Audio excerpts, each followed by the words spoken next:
오늘 마태복음 2장 1절에 시작되면서 헤롯 왕 때에 오늘 2장 1절 한번 다 같이 보겠습니다. 헤롯 왕 때에 예수께서 유대 베들레헴에 나심에 동감으로부터 박사들이 예루살렘에 이르러 말하되. 오늘 헤롯이라는 사람이 등장합니다. 이 헤롯은 아브라함의 아들이 이삭이고요, 이삭의 아들이 야곱인데 그 야곱의 형제 에서가 있잖아요. 그러니까 약속받게 자녀 에서의 후예로서 에돔 사람으로 살다가 로마 정부의 후광을 입어서 팔레스틴 지역의 통치권을 가진 사람입니다. 대단한 사람이죠. 변방에 있던 사람이 당시 세계를 통치하던 로마 권력과 결탁이 돼가지고 팔레스틴의 통치권을 얻게 되었다고 하는 것은 굉장히 아주 탁월한 능력을 가진 사람이라 할 수가 있겠습니다. 이 헤롯은 헤롯 대왕이라 이렇게 또 부릅니다. 이제 예수님 탄생부터 시작된 이 헤롯이라는 왕이, 헤롯 가문의 왕들이 계속 등장하는데, 이제 예수님의 공생의 기간에는 헤롯 안티파스, 또 그 이후로는 예수님의 제자들이 활동했던 사도 바울과 또 베드로가 활동했던 무대에는 헤롯 아그리파, 그래서 계속 헤롯의 가문이 이게 3대에 걸쳐서 초대교회 역사에 등장합니다. 이 헤롯은 이 헤롯 왕 때 이제 예수님이 오셨다고 하는 이 헤롯은 굉장히 성격이 강하고 그리고 교활하고 아주 잔인한 사람입니다.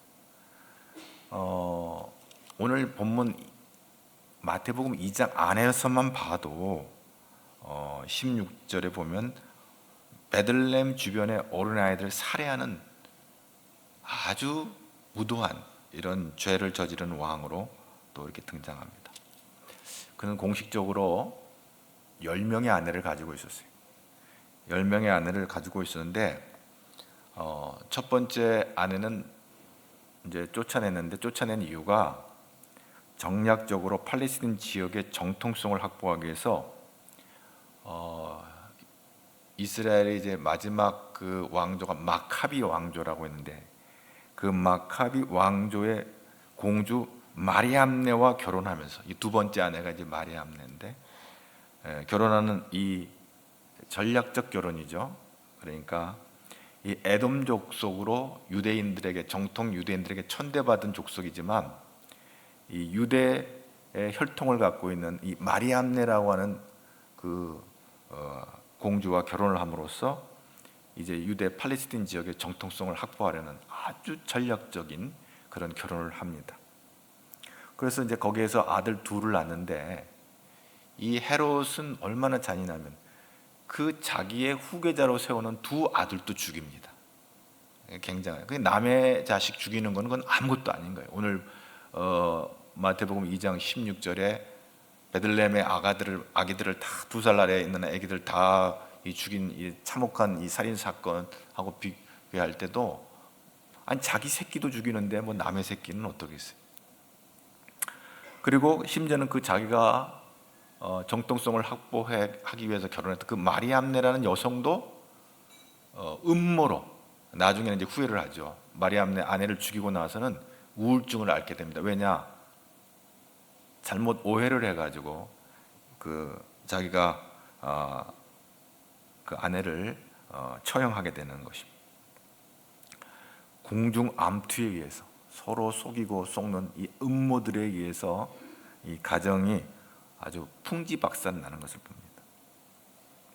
그리고 그가 이제 죽기 며칠을 앞두고도 자기 후계자로 지명한 첫째 부인의 장남도 처형을 합니다. 심지어 자신의 왕위를 얻는 데 도움을 줬던 그 마리암네의 마카비 왕조의 마지막 그 왕권을 행사했던 그 힐카누스 2세를 암살하고, 그 힐카누스 2세는 자기 아버지와 친구입니다. 아버지 친구도 죽여버리는 거예요, 자기 권력 앞에서. 그리고 장모 알렉산드리아도 죽여버려요. 그리고 그 매제도 죽여버립니다. 하여간 잔혹한 사람이에요. 지금 제가 이런 얘기를 하는 것은 이 헤롯이라고 하는 이 영악한 왕이 얼마나 극악무도한, 하나님 모르고 세상 권력, 그러니까 그가 의지하는 것은 로마 권력이죠. 로마를 뒷배로 해가지고 큰 소리 빵빵 치면서 팔레스틴에서 이제 철권을 휘두르던 이 헤롯 대왕이 예수님이 오실 때, 그러니까 그가 죽을 때와 예수님이 오실 때가 이렇게 오버랩되는 거예요. 예수님이 오시고 이제 이 왕은 죽게 되는 것입니다. 자, 동방으로부터 온 박사들이 유대인의 왕으로 탄생한 아기의 행방을 찾는다는 이 보고를 들을 때 이 예루살렘 성이 소동이 났어요. 아니, 왕이 난데 누가 어디에서 유대인의 왕이 났다고 동방 박사들이 와서 경배를 하기 위해서 왔다라고 하는 거예요. 그래서 이 교활한 헤롯이 대제사장과 서기관을 동원해서 도대체 이 동방 박사들이 말하는 이 얘기가 뭐냐, 자세히 이제 추문을 하게 된 거예요. 그래, 부르면서 서기관 대제사장들에게 이제 우리 3절 4절 말씀 한번 보겠습니다. 헤롯 왕과 온 예루살렘이 듣고 소동한즉, 2절부터 다시 읽어볼까요? 2절부터 유대인의 왕으로 나시니가 어디 계시냐, 우리가 동방에서 그의 별을 보고 그에게 경배하러 왔노라 하니 헤롯 왕과 온 예루살렘이 듣고 소동한지라. 난리가 났어요. 왕이 난데 도대체 무슨 왕이 어디서 태어났냐 말이에요. 그래서 이어서 4절, 왕이 모든 대제사장 백성의 서기관들을 불러 그리스도가 어디서 나겠느냐 물으니, 도대체 어디서 났냐. 그때 5절 말씀, 이르되 유대 베들레헴이오니 이는 선지자로 이렇게 기록된 바. 6절 봅니다. 베들레헴아, 너는 유대 고을 중에서 가장 작지 아니하도다. 내게서 한 다스리는 자가 나와서 내 백성 이스라엘의 목자가 되리라 하였으니. 깜짝 놀랄 얘기를 헤롯이 듣게 됩니다. 그래가지고 이 동방 박사들 불러가지고 이제 7절에 보면 가만히 불렀다 그랬어요. 아주 음흉한 사람이에요. 가만히 불러가지고 자세히 또 물어봤어요. 혹시 너희들이 가서 그 아기를 발견하면 나한테 알려줘라.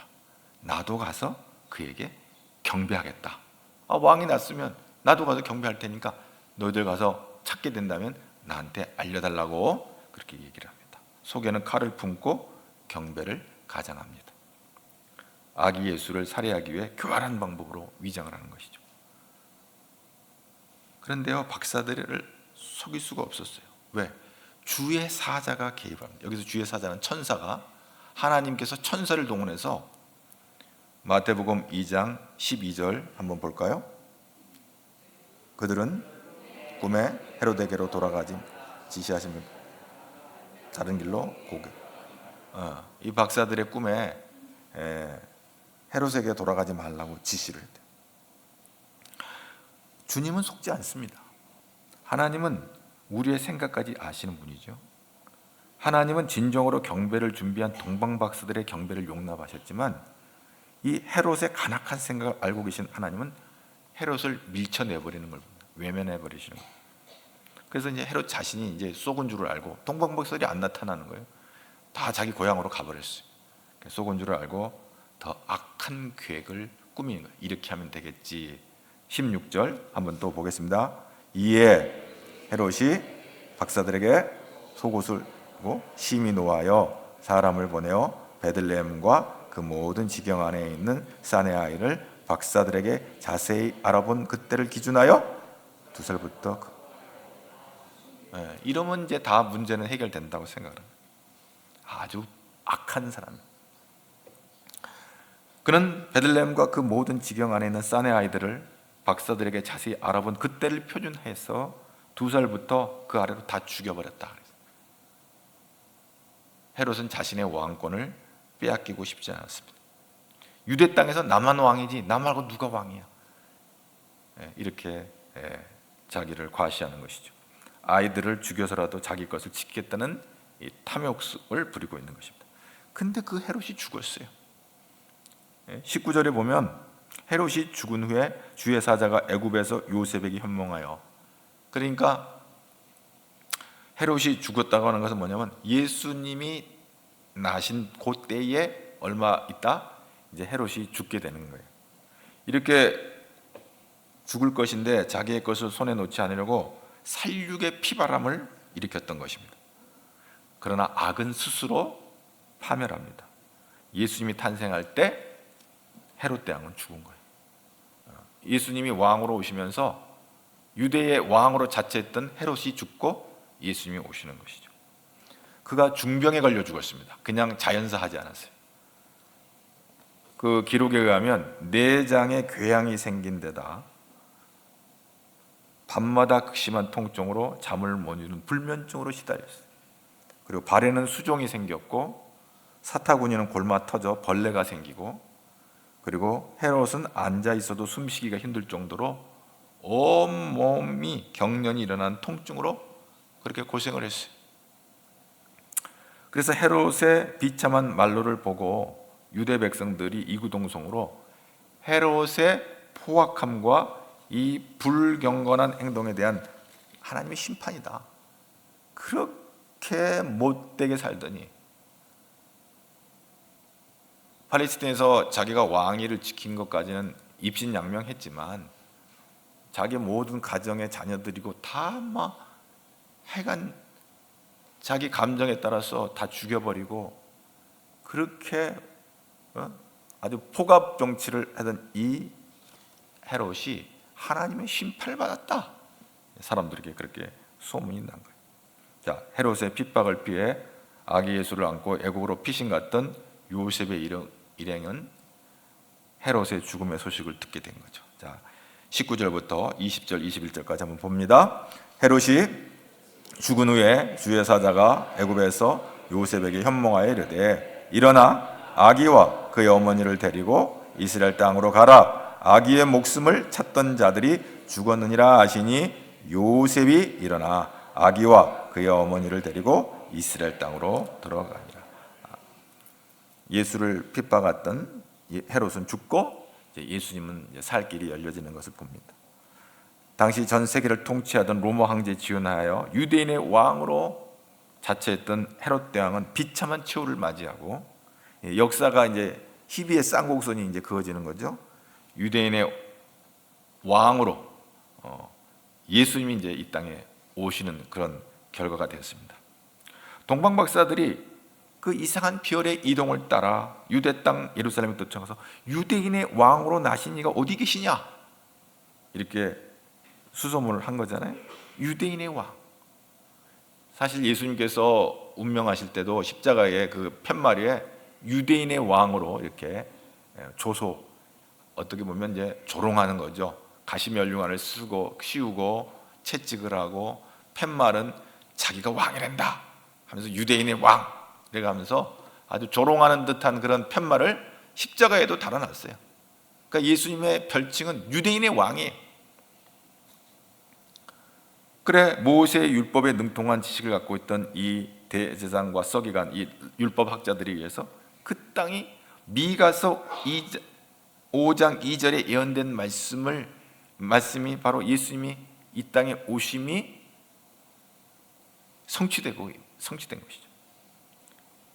오늘 이 마태복음 2장 6절, 이게 미가서 5장 2절에 구약에 예언되어진 예수님이 이 땅에 오실 것이 예언되어진 미가 선지자를 통한 주신 메시지란 말이죠. 이것이 예수님이 오심으로 성취되어진 거죠. 다시 한번 마태복음 2장 6절 한번 또 볼까요? 또 유대 땅 베들레헴아 너는 유대 고을 중에서 가장 작지 아니하도다. 내게서 한 다스리는 자가 나와서 내 백성 이스라엘의 목자가 되리라 하였습니다. 베들레헴에서 나신 그리스도, 유대인의 왕으로 나실 이 누구예요? 경배 받으실 왕이에요. 자, 동방 박사가 이 유대인의 왕으로, 누구는지 모르는 거죠. 동방박사들은 어쨌든 신비한 이상한 별을 보고 유대 땅까지 왔는데 왜 왔어요? 왜 온 이유가 나오잖아요. 2절에 또 그 이유가 나와요. 왜 동방박사들이 지금 유대 땅 베들레헴까지 오게 됐는데, 다 같이 봅니다. 유대인의 왕으로 나신 이가 어디 계시니? 우리가 동방에서 그의 별을 보고 그에게 경배하러 왔다 그래서 경배하러 온 거예요. 경배. 이 프로스쿠네오 직역하면 엎드려 절하다요. 엎드려 절하세, 엎드려 절하세, 엎드려 절하세, 구주 나셨네. 동방박사가 여기까지 온 거는 프로스코네오 엎드려 절하기 위해서 왔어요. 왕께.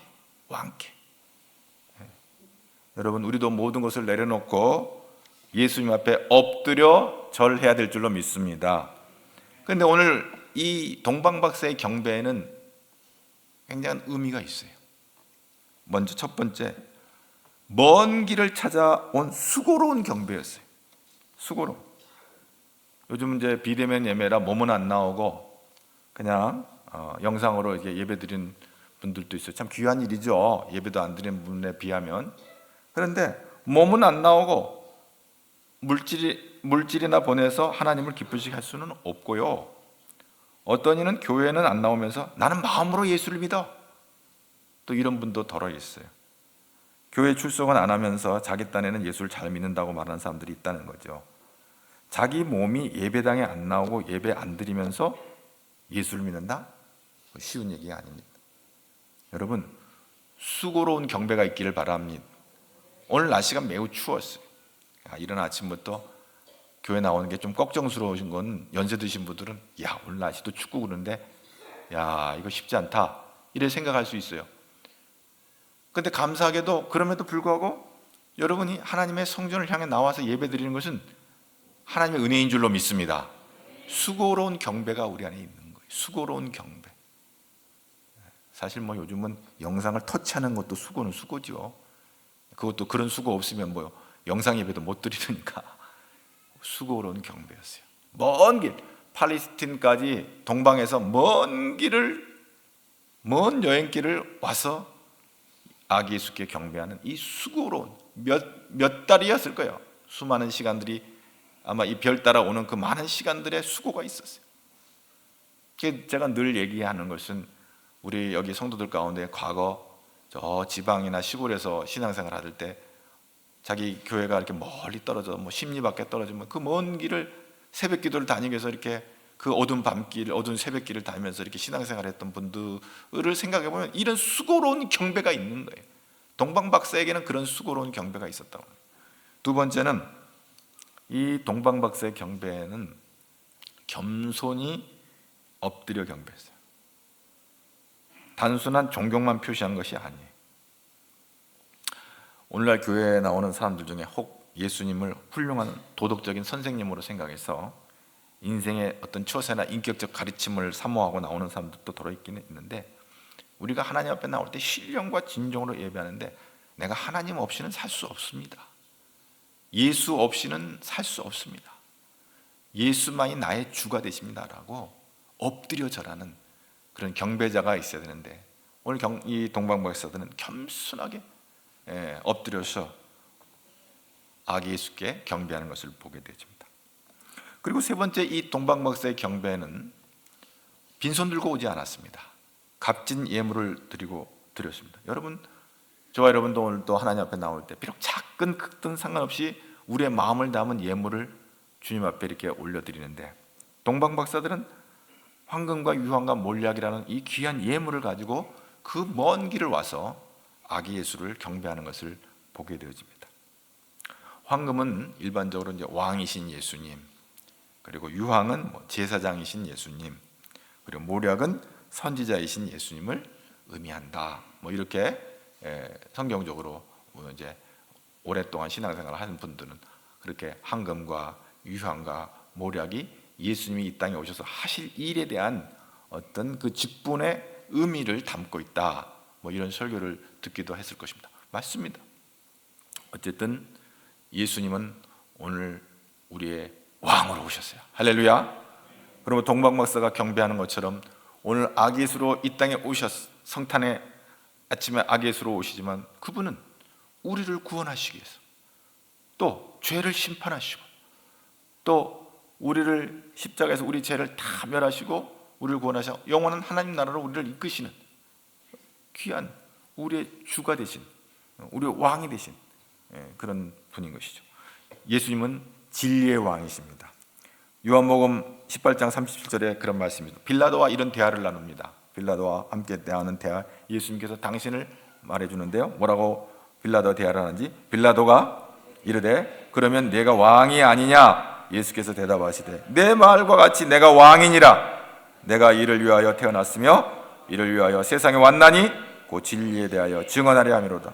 무릇 진리에 속한 자는 내 음성을, 내가 왕이다, 너가 말했다, 그래서 나는 진리에 대해서 증언하러 왔다. 그리고 진리에 속한 자, 하나님의 택함을 받은 자들은 내 음성을 들을 것이다. 아멘. 예수님을 왕으로 영접하는 오늘 이 아침이 되기를 축복합니다. 어둠이 왕노릇하는 이 세상은 영원하지 않아요. 오직 진리만이, 예수만이 영원한 줄로 믿습니다. 다니엘서 2장 44절에 보면 다니엘이 이 사건을 예언하고 있어요. 뭐라고 다니엘서 2장 44절에 있는지 우리 한번 보겠습니다. 이 여러 왕들의 시대에 하늘에 하나님이 한 나라를 세우시리니 이것은 영원히 망하지도 아니할 것이요 그 국권이 다른 백성에서 돌아가지도 아니할 것이요 도리어 이 모든 나라를 쳐서 멸망시키고 영원히 설 것이다. 아멘. 주의 나라는 영원할 것입니다. 그렇습니다. 예수님은 진리의 왕으로 오시는 것입니다. 그래서 동방박사가 경배한 것. 그리고 예수는 평화의 왕으로 오셨어요. 예수님께서 그런 말씀을 하세요. 누가복음 19장 41절 42절에 이 예루살렘 성을 바라보면서 울면서 이런 말씀을 하세요. 다 같이 한번 보겠습니다. 가까이 오사 성을 보시고 우시며 이르시되 너도 오늘 평화에 관한 말을 알았더라. 좋았을 뻔했거니와 지금 내 눈에 숨겨진. 예루살렘은 평화의 도성입니다. 그런데 평화의 도성에 평화가 없는 건 뭐예요? 평화의 왕으로 오신 예수님을 영접지 않냐는. 그러므로 예수님께서 이렇게 탄식하면서 말씀하시는 거예요. 그러면서 마태복음 23장 37절에 예루살렘 성을 향하여 예수님의 그 애통한 마음이 거기에 들어가 있죠. 다 같이 봅니다. 예루살렘아 예루살렘아 선지자들을 죽이고 내게 파송된 자들을 돌로 치는 자여 암탉이 그 새끼를 날개 아래에 모음같이 내가 내 자녀를 모으려 하니니 몇 번이느냐. 그러나 너희가 원하지 아니하냐. 참빛 곧 각 사람들에게 비치는 빛이 있으니 그가 세상에 있으면 세상은 그러므로 지음받아서 그가 없인 된 것이 없는데 그가 세상에 왔지만 세상이 그를 영접지 아니했다. 영접하는 자 곧 그 이름을 믿는 자들에게는 하나님의 자녀가 되는 권세를 주신다. 아멘. 왕이신 주님께서 자정하실 자리에 마귀가 앉아있으면 어떻게 해요? 그게 지옥인 거예요. 지옥이 멀리 가는 게 지옥이 아니에요. 지옥은 왕이신 주님께서 자정하실 자리에 마귀가 앉아있으면 거기가 지옥 되는 거예요. 여러분, 내 심령의 보좌에 누가 앉아 계셔야 된다고요? 예수가 왕으로 앉아 있어야 되는 거예요. 할렐루야. 근데 마귀가 앉아 있는 거예요. 그럼 어떻게 돼요? 거기가 지옥이 되는 거예요. 거기가 마귀의 종이 되는 거예요. 어둠의 종이 되는 거예요. 빛 대신 예수께서 내 안에 오셔서 좌정하셔서 내 모든 어둠의 권세, 마귀의 권세를 다 물리치시고 주님이 내 왕이 되셔서 나를 다스리시고 인도할 때 거기에 참된 평화와 기쁨이 임하는 줄로 믿습니다. 우리 예수님은 이 죄를 심판하시는 왕입니다. 요한복음 5장 26절 27절 다 같이 봅니다. 아버지께서 자기 속에 생명이 있음 같이 아들에게도 생명을 주어 그 속에 있게 하셨고 또 인자됨으로 말미암아 심판하는 권한을 주셨느니라. 심판하는 권한이 있어요. 그건 왕이 심판하는 거예요. 예수님은 심판하시는 왕인 거예요. 마지막 최후의 심판이 오기 전에 우리는 돌이켜야 되겠죠. 마지막 최후의 심판이 오기 전에 돌이켜야 돼요. 예수님이 왕으로 오셨습니다. 단지 이 세상의 왕이 아니라 저와 여러분의 왕으로 오시는 줄로 믿습니다. 그러면 이번 성탄절에 우리는 예수님 앞에서 결단을 하는 거예요. 다시 한번 다짐을 하는 거예요. 예수님을 내 인생의 왕으로 모실 것인가, 아니면 여전히 내가 내 인생의 왕으로 군림하며 살 것인가. 예수님은 데코레이션이 돼서는 안 돼요. 장식이 돼서는 안 돼요. 나의 삶의 주인공, 왕인 줄로 믿습니다. 우리가 스스로 우리의 마음을 내어드릴 때 예수님 우리를 다스리고 통치하시는 것이죠. 그때 우리의 삶에 하나님의 나라와 하나님의 평화와 하나님의 기쁨이 우리 안에 충만하게 임하는 것입니다. 누가복음 2장 13절에 천사가 14절 다 같이 봅니다. 호련히 수많은 천군이 그 천사들과 함께 하나님을 찬송하여 이르되 지극히 높은 곳에선 하나님께 영광이요 땅에서는 하나님의 기뻐하시는 사람들 중에 평화로다 하니라. 아멘.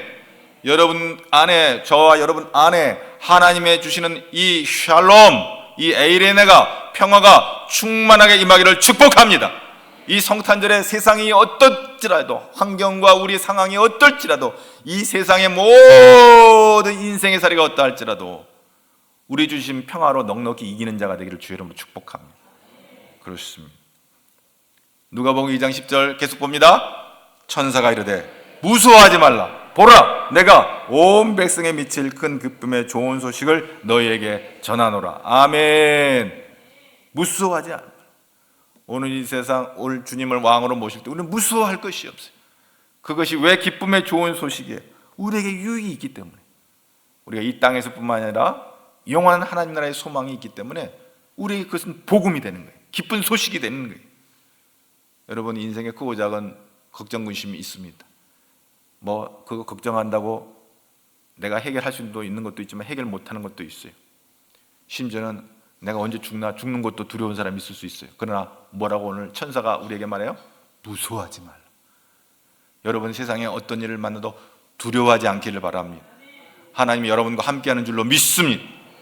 그러므로 우리가 이 땅에 오신 예수님을 왕으로 내가 모셔드리고 그 왕 대신 예수님의 말씀에 순종하며 나아갈 때 우리는 살아도 주님의 것이 되고 죽어도 주님의 것이 되고, 살아서 이 땅에 살다가 죽으면 영원한 천국을 유업으로 얻게 될 줄로 믿습니다.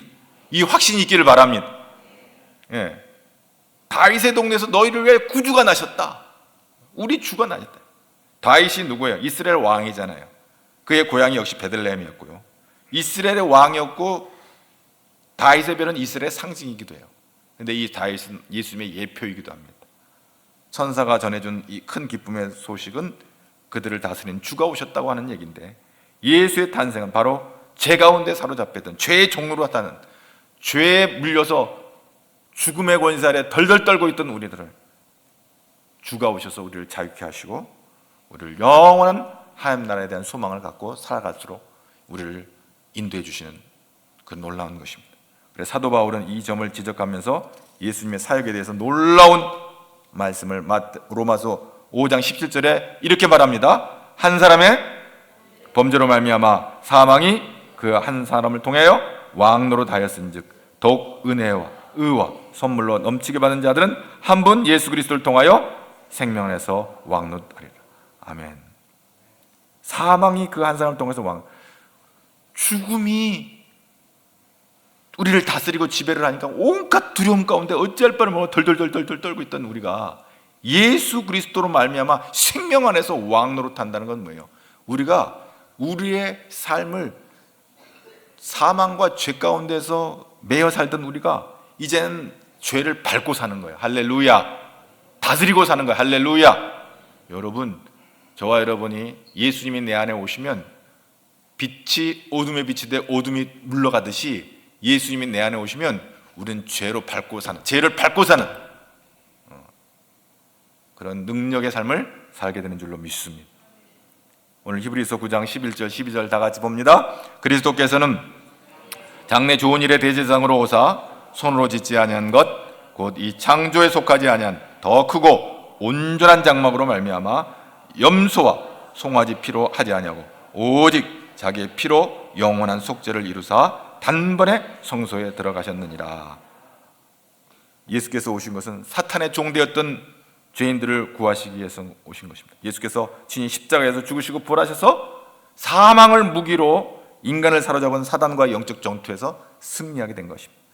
그래야 제 가운데 사로잡혀 절망 가운데 살던 우리 인간을 영원한 소망을 품고 살도록 하시는 것입니다. 그리고 예수께서 오신 것은 이 사단의 권세를, 마귀를 멸하러 오신 거예요. 그러니까 예수님이 우리 편이 되시면 우리는 마귀의 사역을 멸함으로 승리하는 복된 인생이 될 줄로 믿습니다. 예수님께서 그리스도와 주가 되심은 천사가 전해준 기쁨의 좋은 소식입니다. 이 놀라운 소식을 알고 고백하는 것이 얼마나 중요한 일인지 말로 할 수 없습니다. 성탄의 진리의 핵심은 축제가 아니에요. 고백이에요. 그는 나의 왕, 나의 주, 나의 그리스도. 할렐루야. 이것이 이 성탄의 핵심이 되기를 바랍니다. 예수께서 이 땅에 오셔서 12제자를 택하시고 그들을 통하여 하나님 나라를 전파하기를 원하셨어요. 어느 날 예수님께서 제자들이 자신이 누군지를 물어봤어요. 마태복음 16장 13절, 14절, 15절, 16절에 예수님이 제자들에게 그렇게 묻습니다. 예수께서 빌립보 가이사랴 지방에 이르러 제자들에게 물어 이르시되 사람들이 인자를 누구라 하느냐? 이르되 더러는 세례 요한, 더러는 엘리야, 어떤 이는 예레미야나 선지자 중에 하나라 하니이다. 이르시되 너희는 나를 누구라 하느냐? 시몬 베드로가 대답하여 이르되 주는 살아계신 하나님의 아들이시니. 베드로가 놀라운 답을 하고 있어요. 이것은 천사가 전해준 내용이에요. 누가복음 2장 11절에 오늘 다윗의 동네에 너희를 위하여 구주가 곧 그리스도 주시니라.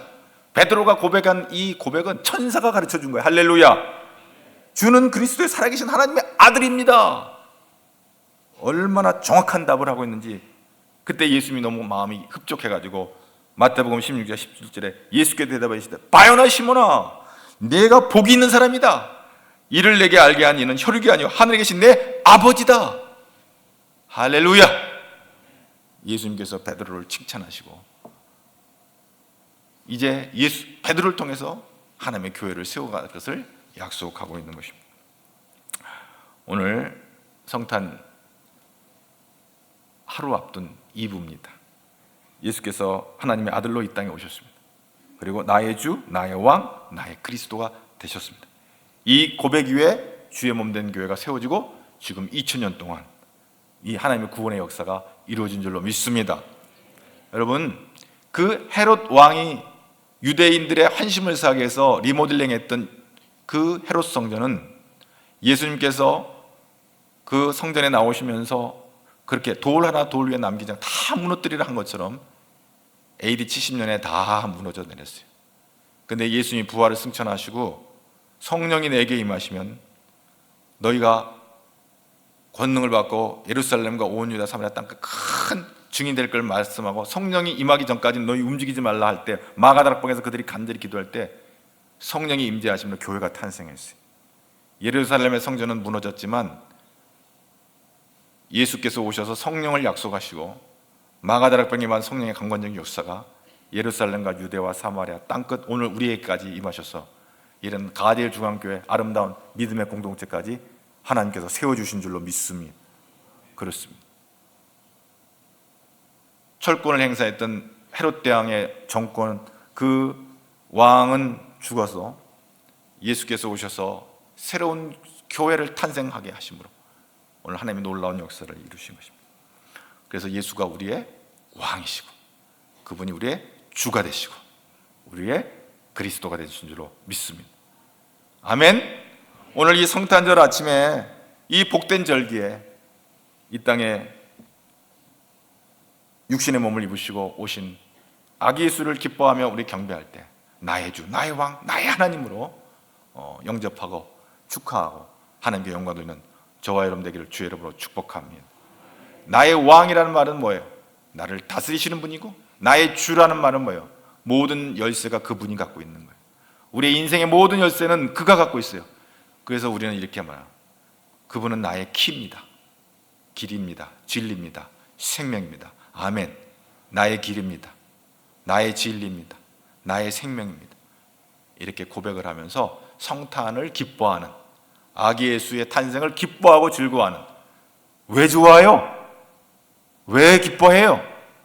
예수가 나의 왕이시기 때문에, 예수가 나의 주가 되기 때문에, 예수가 나의 그리스도가 되시기 때문에 기뻐합니다. 이렇게 고백할 수 있는 성탄이 되기를 주의 이름으로 축복합니다. 하나님이 여러분을 붙잡아 주실 줄로 믿습니다. 하나님 아버지 감사합니다. 이 성탄의 아침에 나의 왕, 나의 주, 나의 하나님으로 오시어서 오늘 우리를 다스려 주시고 우리의 길을 여시고 영광 받으시고 하나님 기쁘시게 하는 믿음의 아들, 딸들로 주님 오시는 날까지 이 땅에서 복 있게 살아가는 주의 백성들로 삼아 주시고 주의 복음의 증인으로 담대히 나아가는 우리 모두가 되도록 역사하여 주옵소서. 이 성탄의 기쁨을 증언하는 증인들이 되게 하여 주시옵소서.